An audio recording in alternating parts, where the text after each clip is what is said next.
So Hokkaido is the most northerly of Japan's 4 main islands, and although it is the second largest island in Japan, it has only 5% of the population, which means it's very thinly peopled, very wild. It's often referred to as Japan's final frontier, and it is just this winter wonderland, lots of Narnia-like landscapes, and yes, they have this exceptionally powdery snow, which people go there for.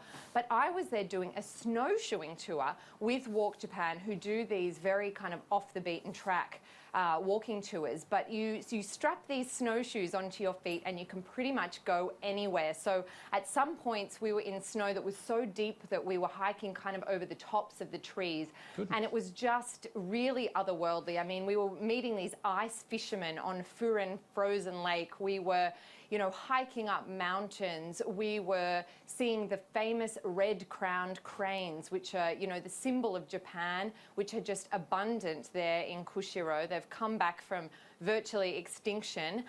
So that was a really special thing to see too.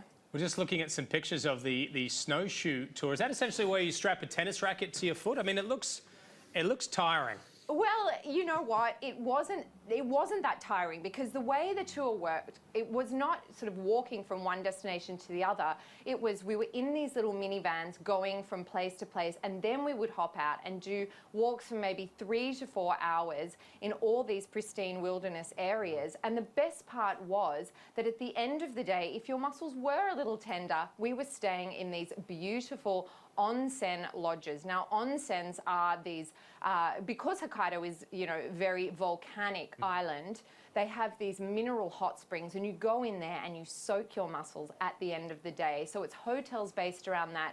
And the two that had these beautiful onsens, we were outside in the snow, would you believe? Wow. Having this onsen experience. And after that, you go back to your room, you put on your cotton yukata kimono, and you go down to dinner. And another thing that Hokkaido is famous for is their seafood. It is some of the best, cheapest and most delicious in Japan, and so we would feast on that at night in these robes after the onsen and the snowshoeing. It was just fantastic. Just on the onsen, are they the traditional onsen where you have to sit in the tiny little seat beforehand and clean yourself before jumping in? It is exactly that. And you do really have to be very careful, because there are lots of rules and regulations. You know, you need to wash off before you go in. You need to take the little white towel, but you cannot put it in the water, because that's just seen as rather revolting to them. And of course, you are nude the whole time, which can be a little uncomfortable for us as Westerners. But as soon as you walk in and realize, you know, the Japanese people have been doing this forever. They've been doing it since they were kids. Nobody is looking at you.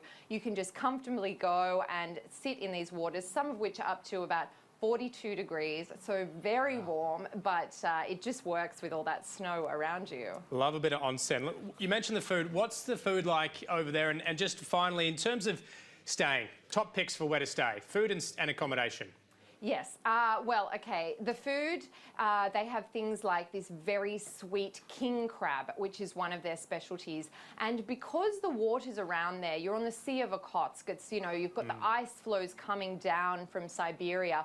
So the waters are cold and plankton rich, which means that the fish are very fat and very delicious. And also some rather strange things. We had deep fried cod ovaries, and also some sea slug, which neither of those I'll be going back to, but they are delicacies in that part of the world. And also things like abalone, all beautiful. And where we started out in Kushiro, they have some fantastic seafood markets. I think my pick of the onsen experiences was Yoroushi Onsen, which is a little town there, and it was Daiichi Onsen there that was really my pick. They had this Blackerston's fish owl, which for birders out there, they will know it's a very rare owl. And you can sit there at the bar and watch this owl come down and feed from the frozen river there, which was a really special experience. Sounds wonderful, Nina. Appreciate your time. Thank you. Thank you.